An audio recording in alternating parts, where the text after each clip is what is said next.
कोलकाता से 185 किलोमीटर दूर मौजूद है जिला बीरभूम। पूरी दुनिया में बीरभूम की पहचान गुरुदेव रविंद्रनाथ टैगोर के इस विश्व भारती विश्वविद्यालय की वजह से।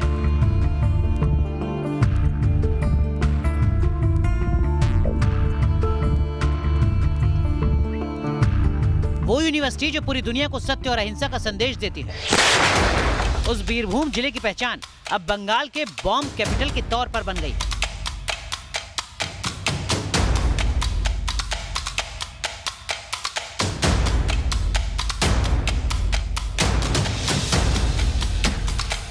जी हाँ, और इसके पीछे की वजह है जिले में जारी अवैध खनन का कारोबार।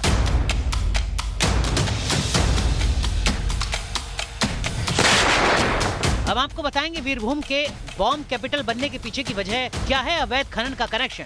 लेकिन पहले देखिए किस तरह इस जिले में अवैध खनन का कारोबार बेरोक-टोक जारी है। आज न्यूज नेशन आपको दिखाएगा किस तरह बीरभूम में अवैध खनन खुलेआम पुलिस प्रशासन की नाक के नीचे चल रहा है।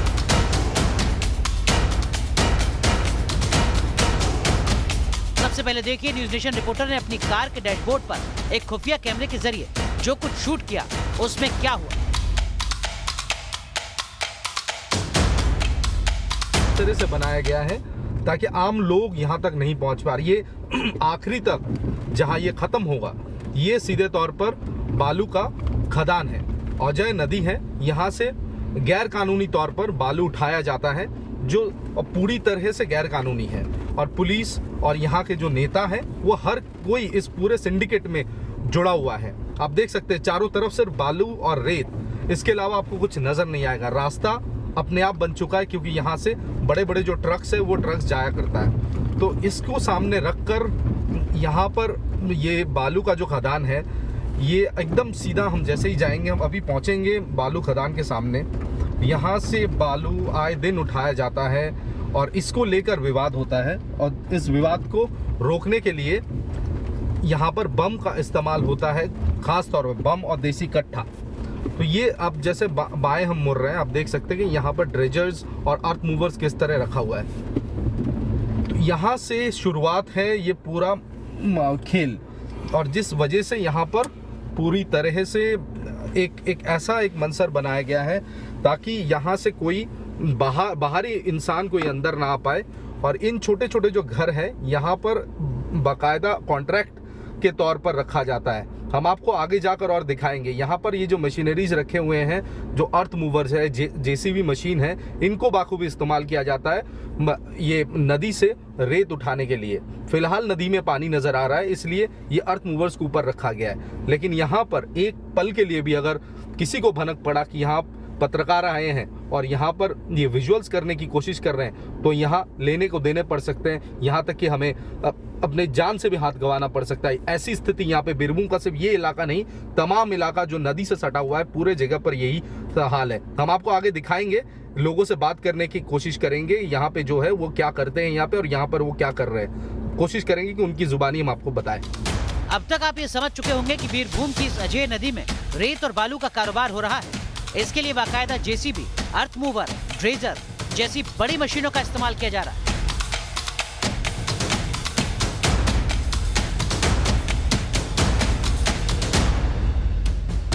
नदी में जिस जगह अवैध खनन जारी था उस रास्ते की ओर न्यूज नेशन की टीम बढ़ रही थी तो रास्ते में हमें ऐसे कई ट्रैक्टर ट्रॉली दिखे जिसमें रेत को ढोया जा रहा था।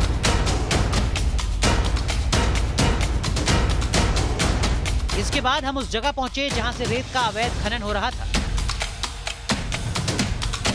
यहाँ कहीं कहीं रेत का अंबार दिखा, कुछ कच्ची झोपड़ियां थी, साथ ही नदी किनारे इस अवैध धंधे से जुड़े लोगों की मोटरसाइकिल्स खड़ी हुई।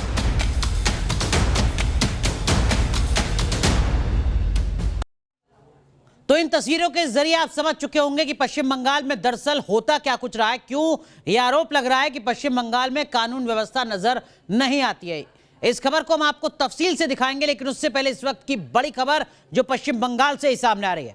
पश्चिम बंगाल में ममता बनर्जी को एक और बड़ा झटका लगा है। राजीव बनर्जी ने अपने पद से इस्तीफा दे दिया है। राजीव बनर्जी ममता सरकार में वन मंत्री की जिम्मेदारी संभाल रहे थे, जिस पद से उन्होंने इस्तीफा दे दिया है। और इसका सीधा मतलब यह है कि राजीव बनर्जी भारतीय जनता पार्टी में शामिल हो सकते हैं। इस तरीके की अटकलें और ज्यादा तेज हो चुके हैं। इस वक्त की बड़ी खबर हम आपको बता रहे हैं, एक के बाद एक तमाम जो तृणमूल कांग्रेस के बड़े नेता हैं, और सिर्फ बड़े नेता ही नहीं बल्कि ममता सरकार के जो मंत्री रहे हैं वो भी है, वो ममता बनर्जी का साथ छोड़ रहे हैं, टीएमसी का साथ छोड़ रहे हैं। और अब उसी लिस्ट में एक और नाम जुड़ा है पश्चिम बंगाल के वन मंत्री राजीव बनर्जी का, जिन्होंने अपने पद से इस्तीफा दिया है, राज्यपाल को इस्तीफा सौंपा, साथ ही साथ टीएमसी को भी सूचित किया।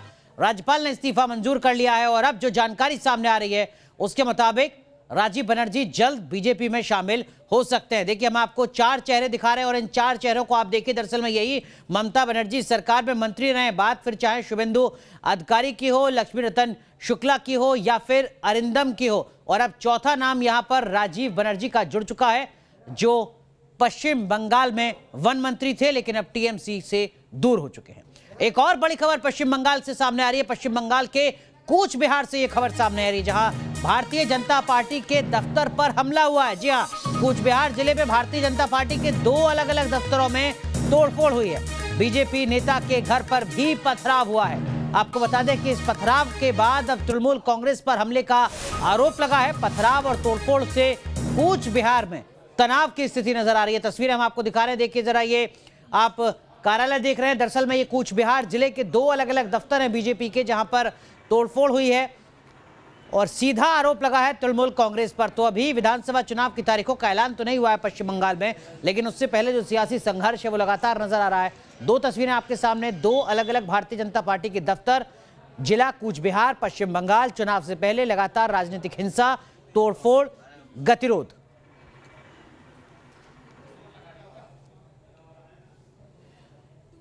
चलिए, तो बंगाल से जुड़ी इस वक्त की 2 बड़ी खबर तो आपने देख ली। अब हम आपको दिखाते हैं वही खबर जो हमने आपको शुरुआत में बताई थी, जिसके बाद सवाल खड़े हो रहे हैं पश्चिम बंगाल की सरकार पर।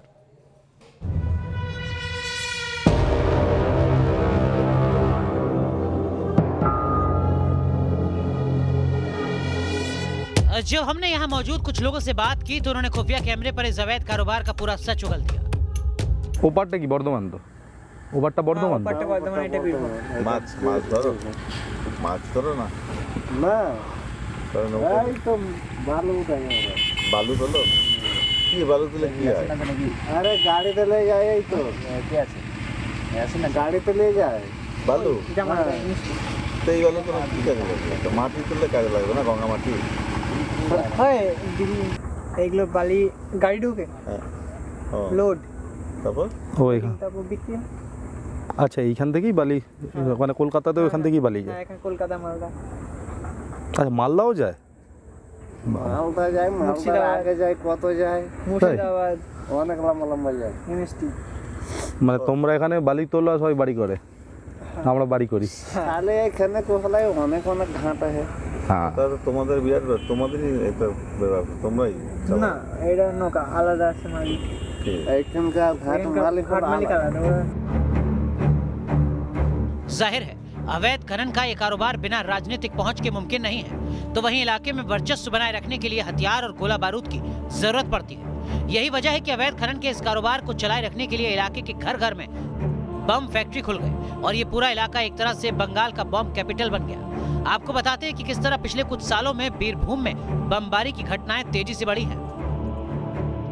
तो बीरभूम को कैपिटल ऑफ बॉम्ब आखिर क्यों कहा जा रहा है? बॉम्ब की कैपिटल बंगाल की बीरभूम आखिर क्यों कही जाती है, ये हम आपको बताते हैं जरा आंकड़ों के जरिए, तारीखों के जरिए। दरअसल में देखिए, बीरभूम की पहचान अब तक अलग रहा करती थी, पश्चिम बंगाल में नहीं बल्कि पूरी दुनिया में, क्योंकि बीरभूम की पहचान थी रविन्द्रनाथ टैगोर। लेकिन अब देखिए, बीरभूम को कहा जा रहा है बॉम्ब कैपिटल ऑफ बंगाल। 21 अप्रैल 2017 अवैध खनन को लेकर 2 गुटों में बमबारी होती है। ये हम 2017 की तस्वीर आपको दिखा रहे हैं। 7 लोगों की मौत होती है और बड़ी संख्या में लोग यहां पर घायल होते हैं। 2 साल बाद 11 अक्टूबर 2019 अवैध खनन को लेकर फिर 2 गुटों में बमबारी होती है। ये हम 2019 की तस्वीर बता रहे हैं, जहां पर 3 महिला समेत 4 लोग जख्मी होते हैं। 4 सितंबर 2020 यानी उसके अगले साल अवैध खनन को लेकर फिर 2 गुटों में बमबारी होती है।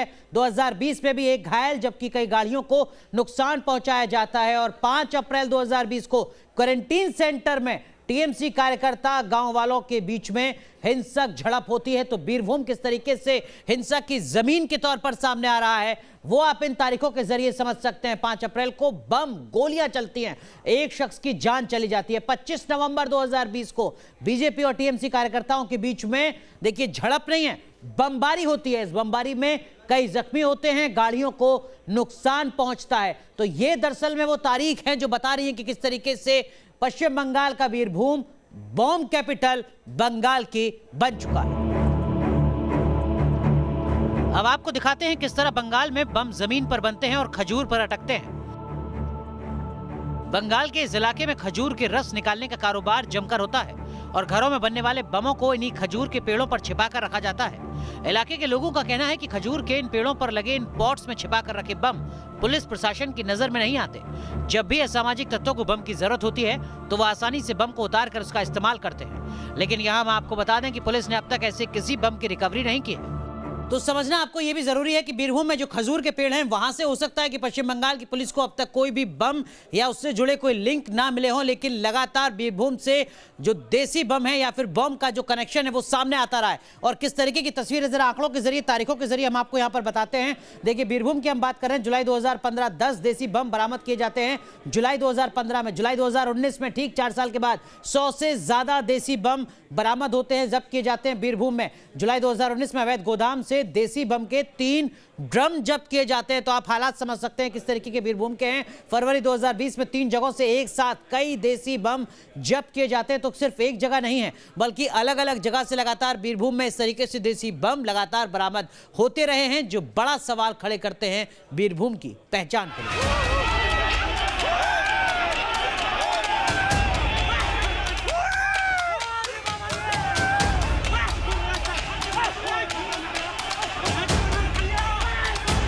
आगे आपको दिखाएंगे बंगाल की सियासत का बम से कितना पुराना है नाता। लेकिन अब आप इन 2 तस्वीरों को देखिए।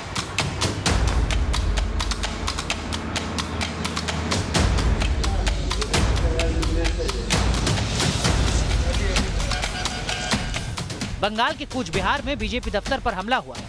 कूच बिहार जिले में बीजेपी के 2 दफ्तरों में तोड़फोड़ हुई। बीजेपी नेता के घर पर भी पथराव हुआ। हमले का आरोप टीएमसी कार्यकर्ताओं पर है। पथराव और तोड़फोड़ की वजह से कूच बिहार में तनाव है। बंगाल की सियासत का बम कनेक्शन काफी पुराना है, चाहे वामपंथियों की सरकार रही हो या फिर टीएमसी की। हर सरकार के दौरान राजनीतिक हिंसा हुई और इसमें बम का जमकर इस्तेमाल हुआ। आज हम आपको ऐसे ही लोगों से मिलवाएंगे जो कभी इस राजनीतिक हिंसा में शामिल थे, जो आज कह रहे हैं कि इस संघर्ष को अब खत्म हो जाना चाहिए। ऐसे ही एक शख्स हैं टीएमसी के समर्थक रिजाउल। 2009 में वामपंथी सरकार के दौरान हुई राजनीतिक हिंसा में इन्होंने अपने एक हाथ को खो दिया, तो वहीं इनकी एक आंख की रोशनी हमेशा के लिए चली। वो तो 9 साल है, 2009 है। 2009 में सुबह का वक्त था, रास्ते से जा रहा था तभी ये घटना हुई। लेफ्ट के लोग थे, उन्हीं लोगों ने ये किया। उन लोगों ने ही बॉम्ब से हमला किया। যে লোক আগে ছিল তারাই আঘাত করে দিয়ে বোম মারতে লাগে প্রথমেই। उसमें ही मेरा हाथ चला गया, मेरा कान भी चला गया। কানেও গেছে, কানে পর্দা ফেটে গেছে, অপারেশন করেছে। সংসার আমি আছি, আমার 4টি ছেলে আছে। घर में मैं हूँ, मेरे 4 बच्चे हैं, मेरी माँ है, मेरी बीवी है। আমাদের কোনো টেনশন ওই কাজটা ওটু লিতে দেয় না। অসুবিধা পড়লেই তখন ও আমরা বললি ও পুছিয়ে দেয়। बॉम्ब फैक्ट्री में तब्दील हो चुके बंगाल के हालात से राजभवन भी पूरी तरह वाकिफ है। तभी तो इसी महीने की 9 तारीख को राज्यपाल जगदीप धनखड़ कहते हैं बंगाल में अलकायदा ने पांव पसार लिए हैं, बम बनाने की फैक्ट्रियां खुल गई हैं। सिक्योरिटी एनवायरनमेंट कितना खतरे में है ये सार्वजनिक है। अलकायदा ने पांव पसार लिए हैं। Illegal bomb making is rampant. Bombs की वजह से कितने लोग आहत हुए हैं। नियाटी का बॉम्ब ब्लास्ट कितना खतरनाक रहा है। हर सप्ताह मेरे पास खबर आती है कि इलीगल बॉम्ब एक्सप्लोजन की वजह से ये लोग मर गए। जाहिर है जैसे जैसे बंगाल में चुनाव की तारीख नजदीक आएगी, सियासी तल्खी और बढ़ेगी। लेकिन इस सियासी तल्खी की वजह से राजनीतिक हिंसा को कहीं से भी जायज नहीं ठहराया जा सकता। पश्चिम बंगाल में राजनीति और बम का रिश्ता मानो सुई और धागे का। अपने वर्चस्व को कायम रखने के लिए समय समय पर राजनीतिक दलों ने इन बमों का इस्तेमाल किया है और जो पीड़ित है उन्हें भी बाखूबी आज समझ आ गया कि इन बम से कभी कोई समाधान नहीं हो सकता। लिहाजा अब फैसला राजनीतिक दलों को करना है। वीडियो जर्नलिस्ट सुमित सरकार के साथ तपस सेन गुप्ता, न्यूज़ नेशन, बीरभूम।